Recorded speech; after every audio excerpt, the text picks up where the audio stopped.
Greetings, everyone. We're going to go through the process of dry point printmaking, dry point engraving. There's my hand press. A nice phenolic board for the bed. Copper plate. Dry point is drawing into a copper plate with a metal scribe. No prior sketches or anything. I don't trace anything. Nope, just draw right into the metal. I'm going to do these two plates for this demonstration. One is Jerry Garcia from a photo, and one a rhinoceros from a photo. There's my ink, simple black. First thing is we wipe the plate. Do that with use a piece of cardboard. That's basically a mat board cut up into pieces.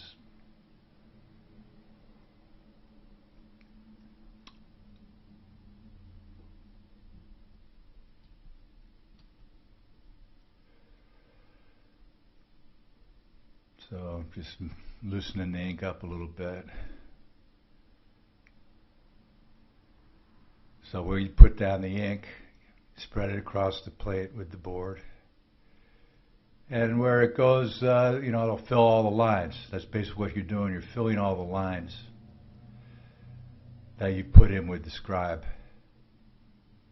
There's other ways to arrive at a plate. Etching is not a dry point process. Like, you can use dry point in conjunction with etching, but etching is basically when you put a ground on the plate, draw into that ground, then put the whole plate in an acid bath for varying times. And where you drew into the ground, the metal will etch away and leave a line. So it's not dissimilar in effect. It is different. Rembrandt used both processes in the same way, together at the same time to arrive at his final pieces. I try to stay away from acid simply because I don't really have the workshop for it, and the toxicity of it is not something I like that much. But it's still, it's good it's fun to etch. I do have some acid around. Anyway, then after you have the plate inked, then you have to wipe off the ink.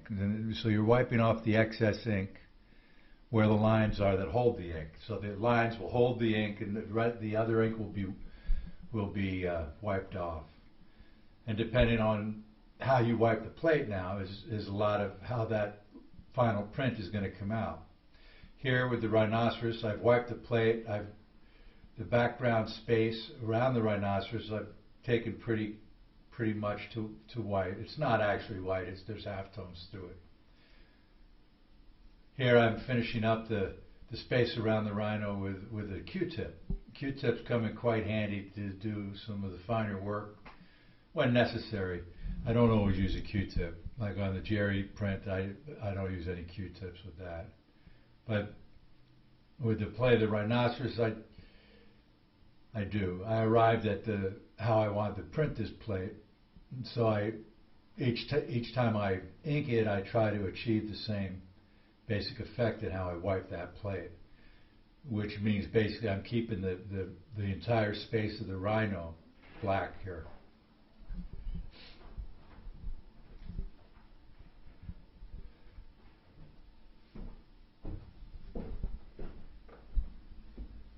Okay, now I'm what are you doing?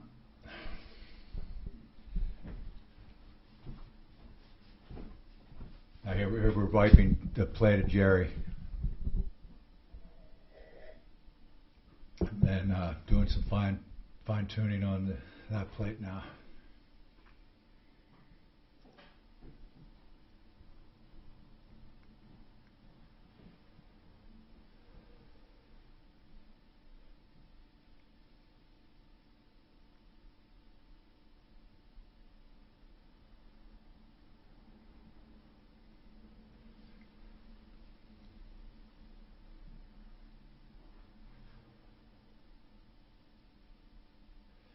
Okay, so when the paper you use with this,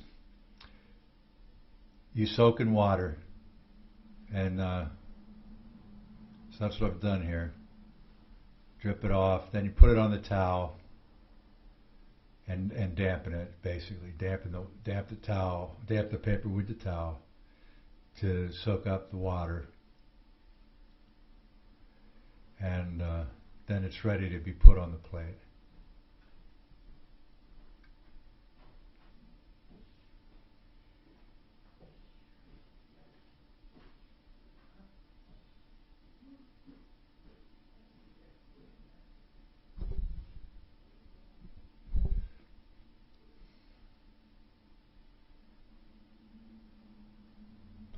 Okay, so we're going to print the rhino here.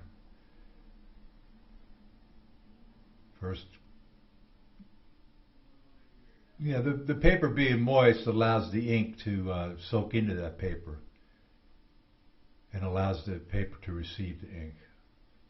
Otherwise it wouldn't do too well. There's a piece of rag newspaper on top, or they call that newsprint. Rag, it's not acid free, it's a simple cheap paper, and it'll soak up the excess water from the paper as it goes through the press.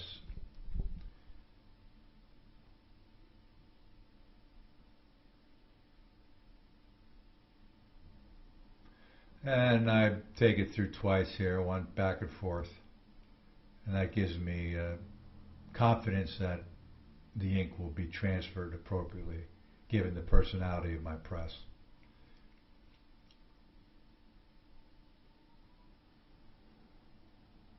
There we go. And that's the print I want. So that's good. Now here's Jerry. Do the same thing with Jerry.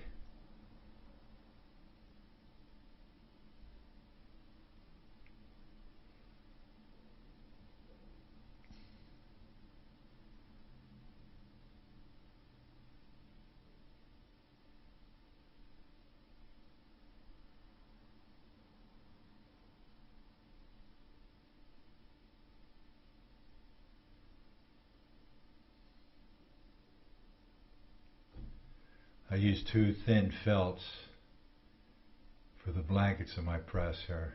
Seem to do the job with what I'm doing at this moment. Back and forth.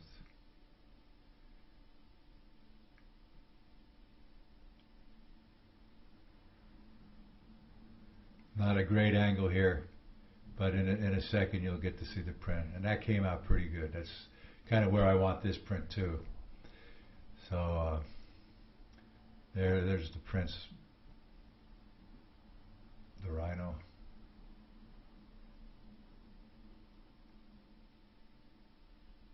And Jerry Garcia. A decent print. That's kind of what I want with that print too. So I'm happy. They're going to both be editioned. Limited editions of 20. And that's that. Have a good day now.